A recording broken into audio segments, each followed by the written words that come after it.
O 208 Stile com motor 1.0 aspirado não é novidade aqui no canal. Ele já passou por aqui 2 vezes, provando seu valor como um carro urbano e até para viagens em estradas simples. Mas o 208 já completou agora em 2024 4 anos de mercado. O tempo passa rápido, né? E mesmo o queridinho de muitos fãs e compradores, e o queridinho nosso aqui do canal, também precisa de uma renovação. E é justamente para manter esse frescor que a Peugeot apresentou a linha 2025 do 208, mantendo a versão Stile, que fez sucesso como um carro de entrada com um visual mais descolado. Será que ela ainda consegue convencer mantendo a mesma receita de antes? É o que a gente vai descobrir na nossa avaliação do 208 Stile 1.0 aspirado manual 2025.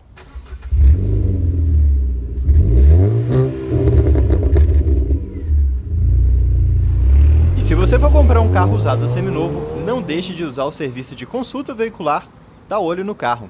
E com o cupom de desconto do DriveOn você ainda garante 15% de desconto em todas as consultas. Link na descrição do vídeo. O 208, na segunda geração, foi lançado aqui no Brasil no segundo semestre de 2020. Um período muito complicado, não só por conta da pandemia, mas também pela iminente formação da Stellantis. Esse carro foi lançado pouco antes dessa oficialização. Então acabou que ele carregou consigo várias limitações da Peugeot na época. Então uma linha de versões bastante confusa e todas com apenas uma opção de motor, 1.6, 16 válvulas, que você já conhece aqui do canal, o clássico motor do grupo PSA. Depois que a Stellantis se formou, levou algum tempo ainda para que o 208 começasse a receber os conjuntos mecânicos da Fiat. Então foi só em 2022 que o 208 recebeu o motor 1.0 aspirado e o câmbio manual, o Firefly e a caixa C503 já utilizada por Palio e Argo, por exemplo, e só em 2023 que ele recebeu os motores T200 turbinados com o câmbio CVT, o mesmo de Pulse e Fastback, por exemplo. Pouco tempo depois do lançamento do motor turbo, curiosamente, veio exatamente esse facelift que a gente tem aqui. E foi também exatamente nessa ocasião do facelift que a Peugeot aproveitou para mexer mais uma vez na gama de versões. Você tem 2 opções de acabamento com motor 1.0 aspirado e câmbio manual de 5 marchas. Você tem a de entrada Active e você tem essa aqui Stile, que é a topo de linha. Com o motor T200, 1.0 turbinado 3 cilindros e o câmbio CVT, você tem outras 2 opções, a Lure de entrada e você tem a GT topo de linha. Então, claramente, a Peugeot aqui simplificou muito a linha, deixando aqui como opção aquilo que as pessoas pareciam comprar mais. Então você tem uma versão de entrada com cada motor, uma versão topo de linha com cada motor, sendo que as de topo de linha tem toda uma caracterização visual muito marcante, que fez sucesso não só no Stile pré-facelift, como também no 208 Stile pré-facelift com o motor T200. O tapinha foi bem leve, mas afinal de contas, o que mudou no 208 2025? Primeira mudança mais óbvia, a frente é nova, apesar de manter o formato básico da antiga. Então os faróis são novos, ainda mantendo LEDs por projetores, o que é muito bom. Os DRLs também mudaram. Lembra que antes tinha um efeito aqui de dente de morsa, talvez, o farol ligando com o DRL? Virou garras de leão. Não tem mais a conexão, mas ainda são muito bonitos. A grade também mudou um pouquinho e, óbvio, a gente tem um novo logotipo da Peugeot ali na frente. Não é escudo de Fortnite, Call of Duty, não. De fato, é o novo logotipo da Peugeot. Aqui na traseira, a lanterna aqui também é nova. Tem esse mesmo efeito de garras de leão, só que na horizontal. Não são lanternas 100% de LED, apesar de parecerem. A tipografia aqui também é nova, Peugeot 208. Essa nova tipografia a gente também vê lá na dianteira. No para-choque a gente tem esses refletores, uma diferença bem sutil, algo que eu não me lembro de ver no antigo 208, pelo menos não nessa posição. Na lateral a única diferença é a roda, mas não mudou o modelo, o desenho, a medida, não, nada do tipo. Mas aqui agora a gente tem esse novo elemento plástico, né, fazendo essa carinha de capa de parafuso 4 em 1. Então também com o novo logotipo da Peugeot. Por dentro também, tudo muito discreto. Então, mais uma vez, novo logotipo da Peugeot aqui na almofada do volante. Agora a gente tem uma tomada USB-C, que não tinha da última vez que a gente tinha avaliado ele. E o carregador por indução agora é refrigerado, o que é uma novidade muito boa mesmo. E claro, continua com a tampinha, o que também é muito conveniente. E aqui debaixo do capô a gente também tem novidades, mas não no motor, não na potência, não no torque, e sim na ECU. Então a gente tem um novo gerenciamento de injeção eletrônica para atingir os objetivos das novas regras de emissão, a PL8, que vai começar a vigorar em janeiro de 2025. No mais, sem grandes diferenças. Então o 218 obviamente continua sendo um hatch compacto, um carro de 4,5 metros de comprimento, 2,53 metros de entre-eixos, 1,46 m de altura, um carro bem baixinho, e 1,73 m de largura, sem contar os retrovisores. Ele tem um vão livre bem legal de 16,5 centímetros, é mais do que alguns SUVs que a gente vê por aí. Peso, 1.100 kg, tanque, 47 litros, capacidade de carga de 400 kg. Então, carro bem na média da categoria quando você pensa aqui em dimensões externas. O visual aqui por fora, como vocês viram, não mudaram, então continua sendo um grande apelo dessa versão Stile, né? O visual não mudou quando eu digo em caracterização dessa versão. Suspensão, na dianteira continua sendo McPherson tradicional, na traseira a gente continua com o eixo de torção, também tradicional dessa categoria. A gente tem aqui rodas Aro 15, 195/55 pneu. Nessa unidade específica aqui a gente tem pneus Goodyear Efficient Grip Performance. Isso aí pode variar de acordo com o carro, né? Enfim, aqui debaixo do capô, como eu comentei com vocês, a gente tem as novas regras de emissão já aplicadas nesse motor, né? As mudanças de parâmetro. Só que a gente não tem mudança de potência e torque, algo um pouquinho diferente do que tinha acontecido na PL7 lá em 2021. Então o Firefly continuou com 75 cavalos no etanol, 71 na gasolina e 10,7 kgfm de torque no álcool e 10 na gasolina. Então, um motor que nesse sentido não mudou nada. Mas por conta dessa nova calibração de ECU, quando a gente estiver andando no carro, vocês vão ver que tem algumas diferenças de comportamento. Em termos construtivos, é o mesmo Firefly que a gente conhece da linha Fiat já desde 2016.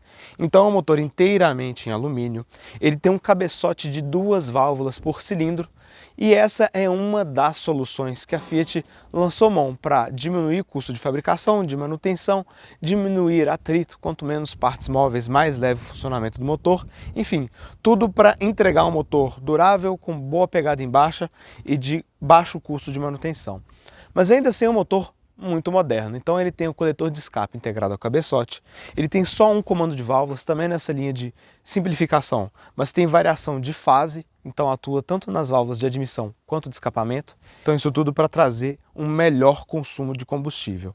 Enfim, motor já muito conhecido, de longa data, e um ponto que eu preciso deixar muito claro aqui, ele tem uma corrente de sincronia das polias. É uma corrente que a Peugeot aqui, fala de uma durabilidade de 10 anos ou 240 mil quilômetros, que é a mesma durabilidade projetada do motor. Não quer dizer que o motor vá durar só isso, mas é uma durabilidade de projeto. Então não é uma correia dentada banhada a óleo, é importante deixar isso muito claro, porque depois do pânico injustificado que mecânicos e influenciadores estão criando nas pessoas por conta do Onix, está sobrando até para motor que não tem nada a ver com isso. Mas infelizmente a Peugeot não aproveitou essa revisita para reorganizar ali em termos de equipamentos de segurança. Então aqui o 218 Stile segue com o mesmo pacote que ele já oferecia antes. Tem os itens obrigatórios por lei, então airbag dianteiro, ABS, controle de tração, de estabilidade, Isofix, 5 apoios de cabeça e 5 cintos de segurança de 3 pontos, mas além ele oferece só os airbags laterais. Lembrando que nessa categoria a gente tem o Polo, que também tem 4 airbags apenas, mas os laterais para peito e cabeça, e a gente tem o Onix e também o HB20 com 6 airbags desde suas versões de entrada. Toda a linha desses carros tem 6 airbags. Peugeot, infelizmente, ainda acha que segurança é item para carros mais caros. Em termos de estrutura, quando esse carro foi avaliado pelo Latin NCAP em 2021, ele recebeu 2 das 5 estrelas possíveis. Então ele ofereceu uma proteção razoável para os ocupantes que estão na dianteira, mas a estrutura foi considerada instável, infelizmente. Essa mesma plataforma CMP é a mesma que deu origem a carros que a gente já conhece muito bem aqui no Brasil, né? Então o C3, o Aircross e o Basalt. Lembrando que o Peugeot 208 é fabricado na Argentina. Então na fábrica do Rio de Janeiro já não sai mais nenhum Peugeot desde o fim da fabricação do antigo 2008. Se a não mexida em equipamentos em termos de segurança é um ponto negativo, quando você pensa em equipamentos de comodidade, é um ponto positivo, porque a gente segue com o mesmo pacote pré-facelift, que já era muito cumpridor. Então olha, é um carro que já tem esse iCockpit, né? Então você tem um volante com os comandos multifuncionais, você tem a central multimídia com espelhamento sem fio e tela de 10 polegadas, você tem um ar-condicionado que agora é automático, enfim, é um carro bem justo quando você pensa que é um carro 1.0 de entrada, isso especialmente por conta do teto panorâmico, que é um teto que não se abre, tá vendo? Um teto de vidro, mas que dá toda uma impressão diferente para quem vê o carro de fora e que também causa uma boa impressão para quem está aqui dentro. A cortina é manual ainda, né? Então você precisa esticar o braço um pouco lá atrás, se você for uma pessoa baixa, de braços curtos pode ser um ponto, e ela veda totalmente os raios solares. O ponto é que, sendo um teto que não se abre, o carro parado no sol, não tem muito o que fazer, né? Vai criar um certo efeitozinho de estufa, por mais que essa cortina não deixe os raios solares entrarem aqui. Enfim, uma limitação, um jeito que a Peugeot achou de entregar, melhor dizendo, o item usualmente desejável em um carro de entrada. E o iCockpit naturalmente não mudaria. E é uma solução que divide a galera, né? Então tem a turma que ama e tem a turma que odeia. Eu tô no meio do caminho, né? Eu acabo me adaptando e acostumando. Mas o que é essa solução do iCockpit, né? Então, você precisa obrigatoriamente deixar o volante numa posição mais baixa, porque você vê o painel acima do volante. Então, para isso, obviamente, você tem um volante com regulagem de distância e de altura, que é num bom campo. E você tem, então, um painel que avança mais para dentro da cabine e você dirige de maneira mais recuada. Repare, inclusive, olha, o meu ombro, ele não dá na porta, ele dá logo na coluna central. Enfim, isso cobra um preço em espaço interno traseiro que a gente vai ver daqui a pouquinho. O volante, muito bem alinhado com o banco, que é muito bem alinhado com os pedais. E o acesso aqui, olha, fácil, sem mistérios, embreagem, tá vendo? Ela não fica deslocada ao centro, muito fácil. Você tem um bom apoio de pé aqui, né? Um quarto pedal à esquerda, só que ele é um pouquinho adiantado também, então deixa seu joelho um pouco mais flexionado, que seria o ideal. E o banco também é bom. Então a gente tem um banco de bom comprimento, tá vendo? Apoia muito bem as coxas, então um apoio lateral também bem correto. Mas esse apoio de cabeça empurra um pouquinho o pescoço para frente, então para quem gosta, às vezes, de dirigir com a posição de encosto um pouco mais ereta, pode ser que incomode. Enfim, é uma limitação que não é de agora, do 208, né? Já vem de outros carnavais. Assim como os cintos, que não têm regulagem de altura, nem para o motorista e tampouco para o passageiro. Então, apesar de ser uma solução que é amada por muitos, ela traz, sim, algumas limitações em termos de ergonomia.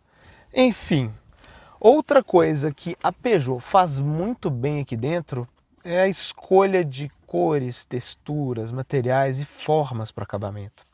Então, olha, é tudo muito, mas muito simples, como é a média da categoria. Todos os outros carros dessa categoria têm materiais, montagens de maneira assim, praticamente idêntica.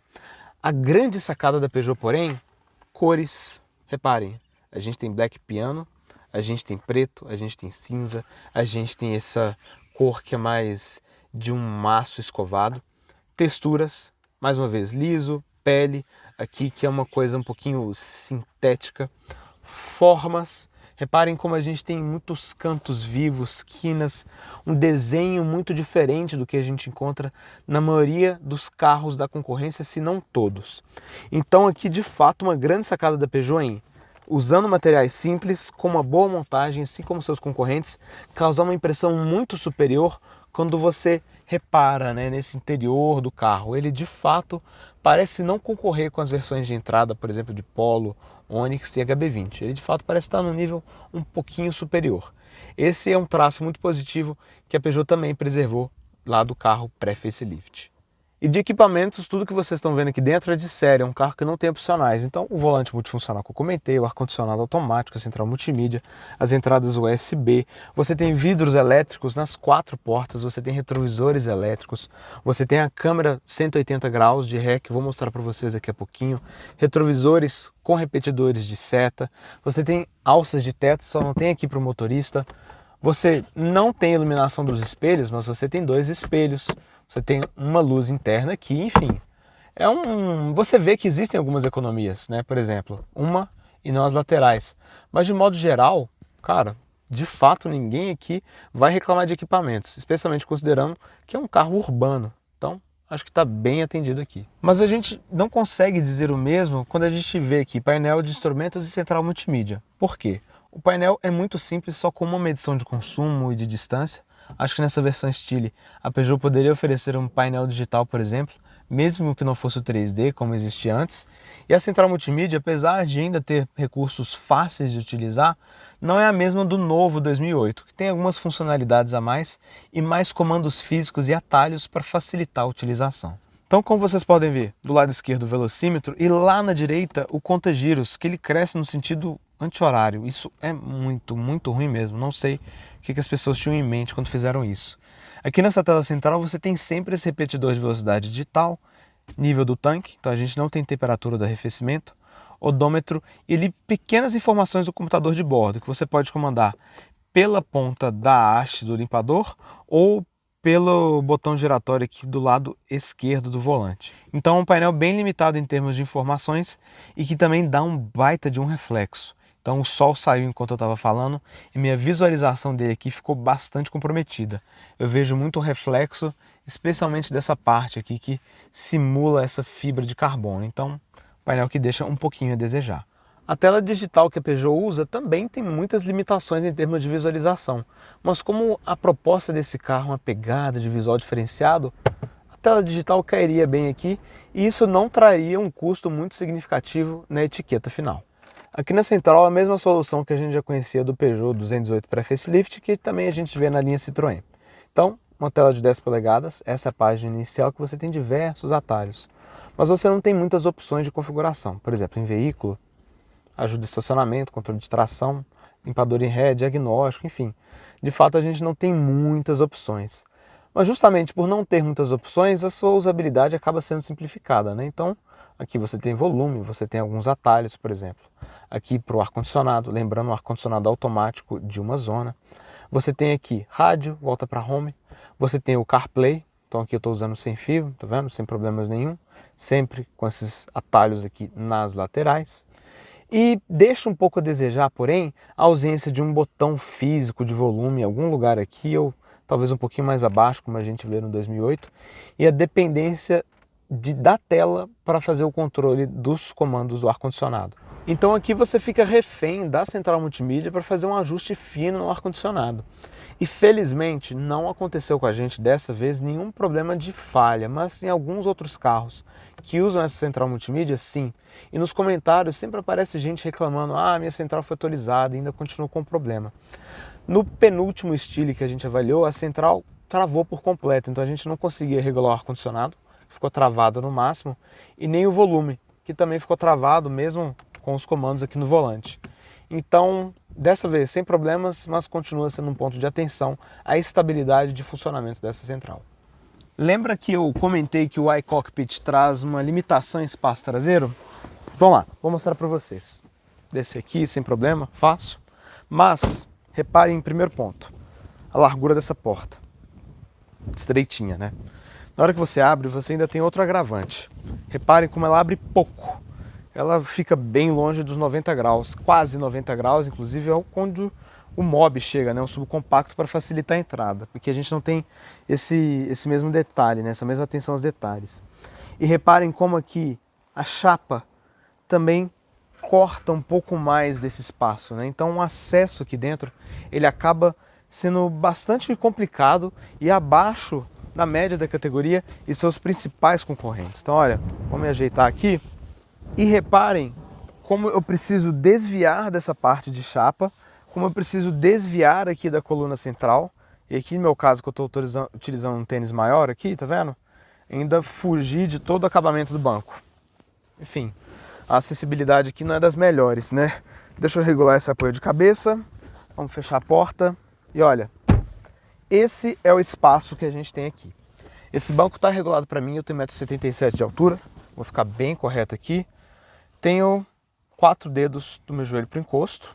Acho que é um espaço que é só razoável, mesmo quando você compara com seus concorrentes diretos. Por exemplo, o Argo é um carro que tem muito mais espaço interno. O Polo, um pouquinho maior, também tem um pouquinho mais de espaço. Onix e HB20 também são melhores nesse sentido. Então, comparando com seus concorrentes diretos, aqui não tem o que fazer. O espaço do 208 é menor do que eles por uma margem bem notável, bem perceptível. Ainda mais quando você repara nessa questão da porta, a dificuldade de acesso, acaba sendo um carro que, por exemplo, se você é alto, leva alguma pessoa alta aqui atrás, enfim. Carro urbano também pode levar 3, 4 pessoas, acaba sendo um ponto negativo de fato, né? Em largura também, um carro um pouco mais limitado do que parte de seus concorrentes, tá vendo? Carro razoavelmente estreito. Por mais que espaço de cabeça, olha, vamos lá. Tem espaço até bom, vai. 4 dedos apertadinhos aqui da minha cabeça até o forro do teto. Então aqui o teto solar, tá vendo? Tem exatamente o ponto onde ele se recolhe e aqui você tem um espaço para você ter um pouco mais de liberdade aqui de espaço para a cabeça, mas na lateral não tanto. Enfim, é um carro que ele tem um tamanho na média da categoria, mas o aproveitamento de espaço interno, o packaging dele aqui, privilegia muito a estética dessa solução do iCockpit. Então, de fato, é algo bem francês, né? É a forma sobre a função. E aqui na traseira, quando você pensa em acabamento, um padrão muito parecido com o que a gente vê lá na frente. Então aqui a gente não tem aquele aplique de black piano e fibra de carbono, igual nas portas dianteiras, né? Mas de materiais, tudo muito igual. E também, assim como na dianteira, a gente não tem aquele vinil, aquela espuma, onde você pode apoiar o braço com um pouquinho mais de conforto, né? O que chama atenção também é que a gente não tem nenhum porta-objeto aqui. Muito estranho mesmo, né? Nenhum pequeno espaço para carteira, garrafa, nada do tipo. Então, de fato, é um carro que não é pensado para quem vai aqui atrás. Ele, de fato, é para quem vai ali na frente, para quem está super compromissado aí com toda a ideia da estética dele. E a gente vê isso também quando pensa em espaço para os pés, tá vendo? Olha, espaço que é só razoável, de fato. Você não fica assim com uma grande sensação de conforto e aconchego aqui atrás. Você fica com uma sensação de um certo aperto, inclusive. Enfim, mais uma vez, se você está comprando um hatch e não liga para quem vai aqui atrás ou não leva ninguém, talvez nada disso faça sentido para você. Mas o fato é que, objetivamente falando, o 208 é o menor hatch compacto dessa categoria, traz limitações muito perceptíveis quando você compara com os seus concorrentes. Não com SUVs, não com sedãs. Ninguém está pedindo esse nível de espaço aqui. E o bagageiro aqui vai no mesmo caminho. Então a gente está falando de um porta-malas de 265 litros. Isso no mesmo padrão de todo o mercado, padrão VDA. Lembrando que Polo, HB20 e Argo vão a 300 litros. O C3, irmão de plataforma aqui 208, vai a 310 litros. E o Onix, de fato, fica bem aproximado ali também na faixa dos 260 a 270 litros. Mas, olha, é pequeno, tem sim suas limitações, mas o que é positivo aqui, revestido em plástico, tá vendo? Então você não arranha a lataria para colocar malas. O formato dele é bem quadradinho, então facilita a organização aqui. Você tem uma boca bem razoável para colocar as coisas aqui, não é das maiores, mas acho que tá ok. Você tem acesso ao step que fica por dentro e por baixo, então ok, aqui é um step linguicinha, como vocês podem ver aqui. E uma coisa que duas coisas são negativas na verdade, né? Três. A gente não tem nichos aqui, então você quer colocar alguma coisa pequena para encaixar nas laterais? Esquece, não tem. Banco bipartido? A gente também não tem, nem nas versões topo de linha com motor turbo. E tá vendo aqui que tem uma bolsinha, olha? É o kit de ferramentas. Ele não tem espaço junto do step, então é uma bolsinha com velcro que fica presa aqui no porta-malas, né? Você pode escolher onde. Mas acaba que ela também vai roubar um espaço que é precioso, né? Já aconteceu de eu viajar com o 208, inclusive, acho que o 208 é um dos carros que eu mais viajei na minha vida inteira, fora os meus. E levando malas grandes, porta-malas cheio. esse kit de ferramentas aqui, frequentemente foi um ponto que eu precisei tirar, encaixar de alguma maneira aqui para poder fazer um melhor aproveitamento de espaço aqui desse bagageiro. Acabamento aqui também nós temos, né? Tá vendo? Acabamento completo, você tem puxador aqui dos dois lados. Enfim, porta-malas que tem limitações em espaço, mas por ser quadradinho, mais uma vez, para uma pessoa solteira, para um casal, uma viagem curta de final de semana, acho que vai atender, só que mais uma vez é menor para uma margem bem notável do que os seus concorrentes diretos.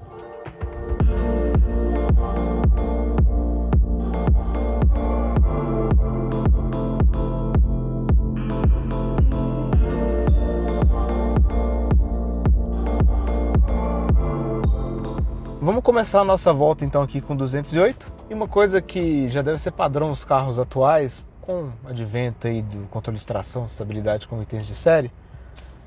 O câmbio está aqui em ponto morto, tirei o pé do freio e o holder, dá um tempinho e o carro volta.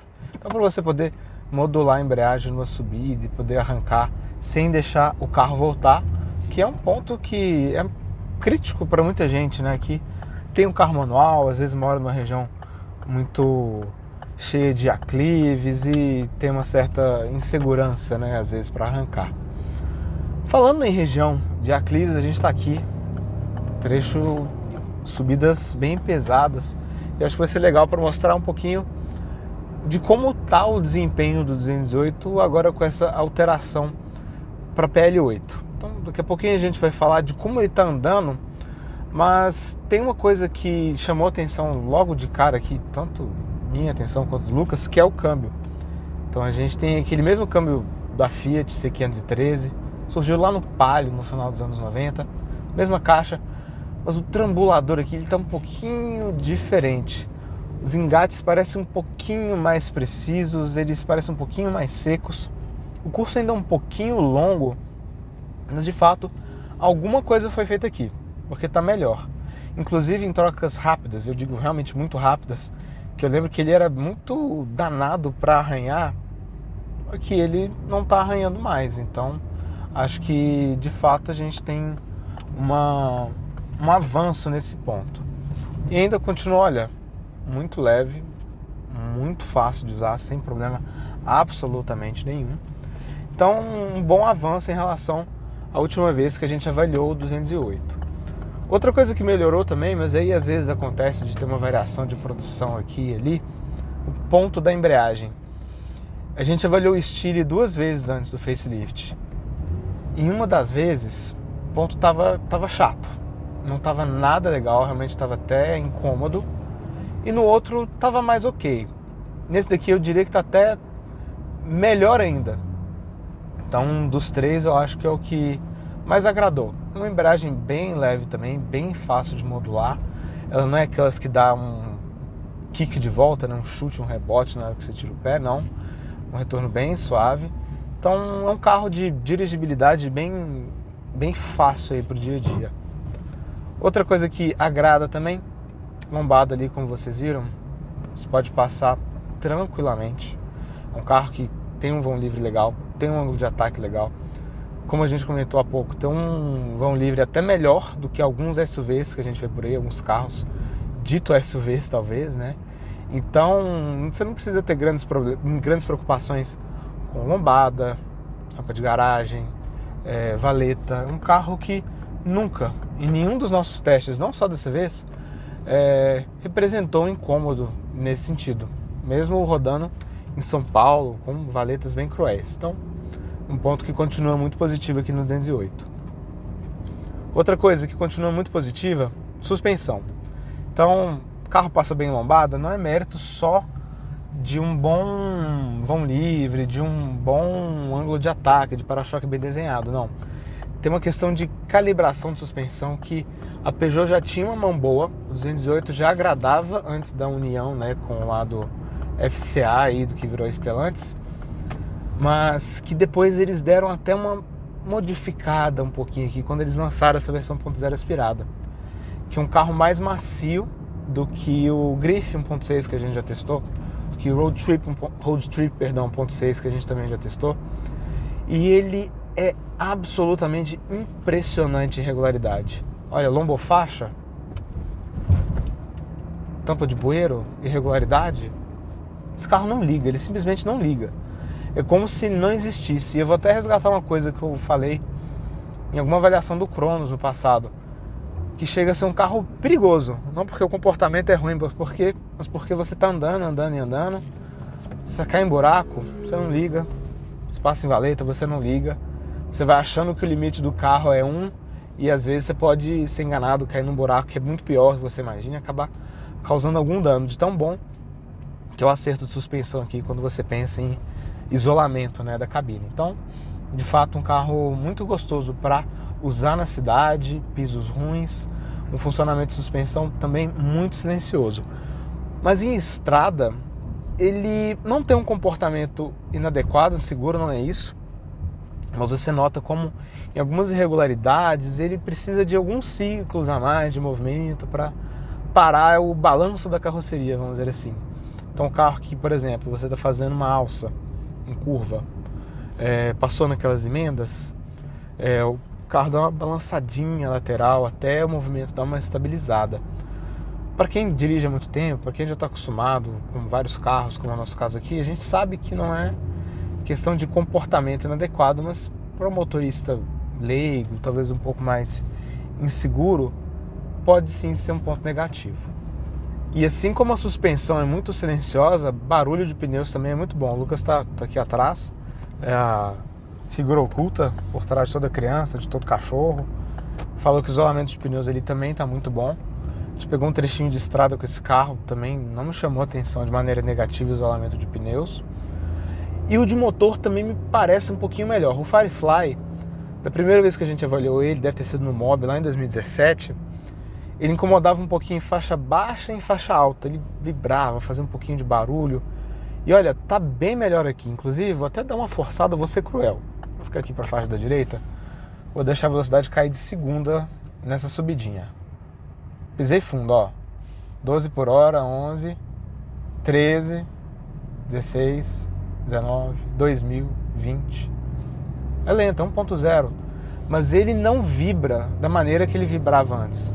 Inclusive está realmente um isolamento muito, muito melhor mesmo. E a gente pode dizer a mesma coisa até de alta. Então, ó, vou reduzir aqui. Vou esticar. Você pode levar a 6.000 que o giro do motor ele ainda não incomoda muito aqui dentro da cabine. Já era um ponto positivo antes, mas também me parece estar um pouquinho melhor aqui. Não sei exatamente o que a Peugeot fez, mas de fato fizeram alguma coisa aqui que está bem, bem certeira mesmo. O Firefly tem essa característica, né, de ser um motor de 2 válvulas por cilindro, de encher mais rápido e tudo, para privilegiar um uso urbano. Ele era rápido antes? Não. A potência, inclusive, como a gente comentou, não mudou. Mas a programação, né, de injeção ECU tá diferente para atender às novas regras de emissão. E parece que alguma coisa se perdeu aqui, porque olha, tô aqui com o pé embaixo de quarta, 1.700 aproximadamente. Mais uma vez, isolamento legal, você escuta um pouquinho do motor, mas não vibra. Mas o carro parece que está com um pouquinho mais de dificuldade do que ele tinha antes para ganhar velocidade. Então, em baixa parece que alguma coisa se perdeu. Em alta, ó, pisando no fundo de segunda, 30, 40, 50, 60. É um carro que tá ruim de desempenho? Olha, não. Muita gente fala, 1.0 é muito perigoso para usar na estrada, é muito fraco. Você tem que saber usar o câmbio. Você não precisa, você não pode ter medo, aliás, de botar o motor para girar. Aí, de fato, se você for aquele motorista que só quer andar em 2.000 porque acha que andar em giro alto vai estragar o motor, cara, aí, de fato, esse carro não é para você. Talvez esse carro nenhum seja, né? Até a injeção cortar, que era o que está fazendo aqui, você pode usar o motor sem problema nenhum. E aí, nessas circunstâncias, de fato, você vai ter um carro que o desempenho é limitado sim, mas que não vai representar risco absolutamente nenhum para ninguém. Vou aproveitar aqui que a gente está num lugar tranquilo, eu vou mostrar aqui para vocês também a câmera 180 graus, que ela pode ser até uma 360, dependendo aí de como você usar, né? Então, ele já aciona aqui ele aparece aqui no menu 3 modos, né? A vista padrão, a vista 180 e a vista zoom. Vou deixar no modo automático aqui, ele vai fazer a gestão, olha. E à medida que você vai dando ré, a câmera faz um processamento de tudo que ela já filmou e vai completando o que tem em volta do carro. É óbvio que em uma definição bastante limitada, mas não deixa de ser um recurso interessante. Eu não me lembro de nenhum outro carro de entrada que ofereça esse mesmo recurso. É um pouquinho confuso às vezes em termos de visualização, mas eu acho que com um pouquinho de costume e adaptação dá para você se ajeitar um pouquinho aqui com essa câmera. Mas aí andando, né, exigindo do carro o tempo todo, pode ser que o consumo aumente dependendo aí do seu uso. Mas andando na cidade, tranquilo, acompanhando o ritmo, em estrada também, a gente chegou em números aqui que são, a gente pode dizer que são apenas corretos de consumo. Talvez com o passar da quilometragem aqui o carro vai ficando mais solto. Então em trânsito pesado com gasolina, a gente ficou na faixa dos 5 km por litro. Trânsito pesado em São Paulo é sempre complicado, né? Mas enfim, foi o número que a gente chegou. Em um trânsito médio, então avenidas 50, com semáforos, com lombadas, subidas, descidas, paradas, ficou na faixa aqui dos 11 km por litro. Sendo que em trânsito bem leve, então realmente andando em ruas de bairro, algumas avenidas, zero trânsito, impedimento nenhum, ficou na faixa dos 15, 16 km por litro. Em vias expressas, andando a 90, pode esperar números aí na faixa dos 22, 23 km por litro. E andando na estrada a 100, constante, estrada tranquila, plana, realmente sem intercorrência nenhuma, números ao redor dos 20 km por litro. Só que lembrando, estrada plana, sozinho, uma situação muito favorável. Então é importante ter em mente que esses números podem variar muito de acordo com o seu uso, de acordo com o relevo, se você está andando com o carro cheio, se é um dia frio, se é um dia quente, enfim. Tem números variáveis, mas esses foram os números que a gente conseguiu aqui no 208. Não me parece muito diferente, pelo menos não de cara, em relação ao que a gente já tinha feito no 208 pré-facelift, antes das novas regras de emissão. Mais uma vez, esse é um carro aqui que está com 5.800 km rodados. Pode ser que com o tempo esse motor vai ficando mais solto e esses números vão melhorando. Encerrando a nossa avaliação aqui, então, vamos aos pontos positivos e negativos do 208 Style. Lembrando, Style não é style, porque não é uma palavra na língua inglesa, é uma palavra na língua francesa, como a Peugeot muito bem deixou claro no lançamento dele lá em 2022. A gente tem 3 pontos positivos. Primeiro, dirigibilidade. Carro muito agradável de dirigir, suspensão acertadinha, direção leve, motor bem isolado, bem silencioso, um câmbio mais preciso, mais gostoso de usar. O desempenho definitivamente não é o seu ponto forte, mas a dirigibilidade como um todo muito agradável. Um carro urbano que vai agradar muito mesmo no anda e para das grandes cidades. Segundo ponto positivo, equipamentos. Ele definitivamente é um carro de entrada que não parece um carro de entrada quando você pensa em item de comodidade. Então a gente tem vidros elétricos nas 4 portas, você tem o teto panorâmico, você tem a central de 10 polegadas. Você tem um carro que é muito bem fechadinho em termos de equipamentos. Terceiro ponto positivo, que até conversa um pouquinho com essa questão dos equipamentos, é o estilo. De fato, mesmo passados aí quase 3 anos desde o lançamento dessa versão, o 208 Style, como você preferir, esteja errado ou certo, é um carro ainda muito estiloso. Carro que causa uma boa impressão, faz boa vista nas ruas. Um carro que definitivamente não parece só mais um hatch de entrada no trânsito travado das grandes cidades.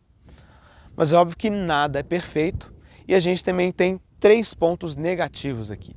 O primeiro deles é segurança. Infelizmente, a Peugeot não aproveitou essa oportunidade para colocar mais airbags aqui no 208. Lembrando, HB20 e Onix têm 6 airbags em todas as suas versões.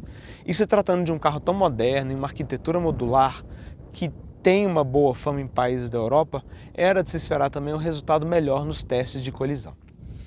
O segundo ponto negativo, espaço interno. Olha, como vocês viram, o 208 é um carro apertadinho, mas esse talvez não seja nem o seu principal problema quando se fala de espaço. Talvez seja a facilidade para entrar e sair do carro aqui, especialmente quando você fala aqui da segunda fileira de bancos. Então é um carro que tem uma porta estreita, num ângulo que não abre tão bem assim, você tem uma limitação de espaço para os pés, limitação ali para desviar dos bancos, da coluna central. É um carro que infelizmente deixa a desejar nesse sentido. E a mesma coisa a gente vê reparando no porta-malas, que também fica abaixo da média, abaixo de seus principais concorrentes. Então é um carro que, de fato, honrando o nome, ele é muito focado no visual, focado no estilo e acaba deixando esses pontos mais racionais mais de lado.